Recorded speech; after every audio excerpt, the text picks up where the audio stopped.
meta of this Brawl game. I can only expect great things from this fanbase in the future!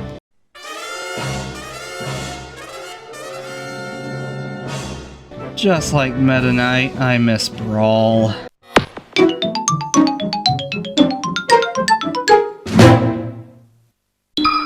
Smash Brothers. You love it, you hate it, you become low-tier god sometimes. But at the end of the day, the Smash Bros. Series is one you just gotta love because of how much care you see put into the characters.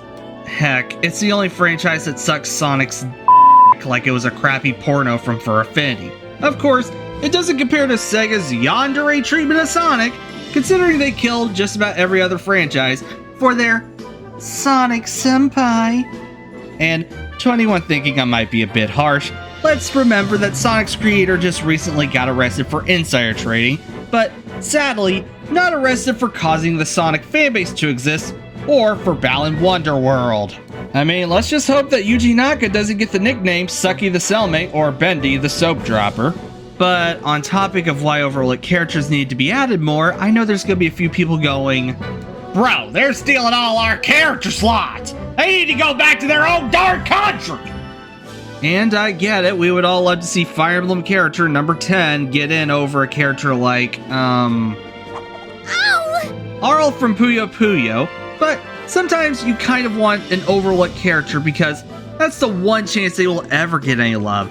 A perfect example would be Mega Man because Capcom decided to turn Mega Man into Abused Man, throwing more cancellations at him than a Me Too movement that you'd think he and Rollit got into some mischief.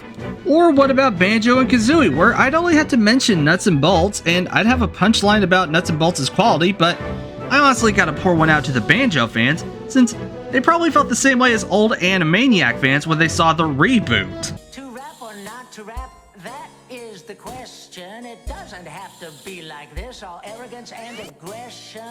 I apologize to any of my viewers who probably cringed at that, but I'd like to say I'm not better given some of my humor. You have been banned for impersonating people. Thank you.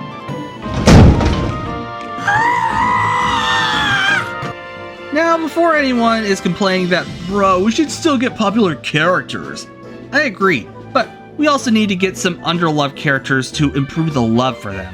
And for some examples of this, probably the earliest example was Ness from Earthbound, since it was a relatively unknown, then the Ice Climbers, then Marth and Roy, which gave us about 10 different Fire Emblem fighters. Oh, Pit and Smash also revived Kid Icarus for a new installment. Okay, so Smash Bros. Pretty much gives some characters some love, and gives abandoned characters some attention. So, what characters do I feel deserve that love? Well, as much as I would love Rhythm Thief to get some love, because I'm sure Sega won't do it! I'm gonna have to start with some Nintendo picks, and obviously I'm gonna have to start with my homegirl, Ayumi Tachibana, a correct way to do a female protagonist.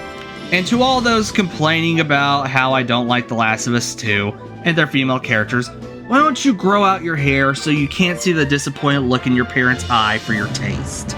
Ayumi is a character from the Famicom Detective Club games that recently got remakes on the Switch, and I gotta say, I definitely enjoyed them, and she is one of the first ideas Sakurai had when inserting characters into Melee.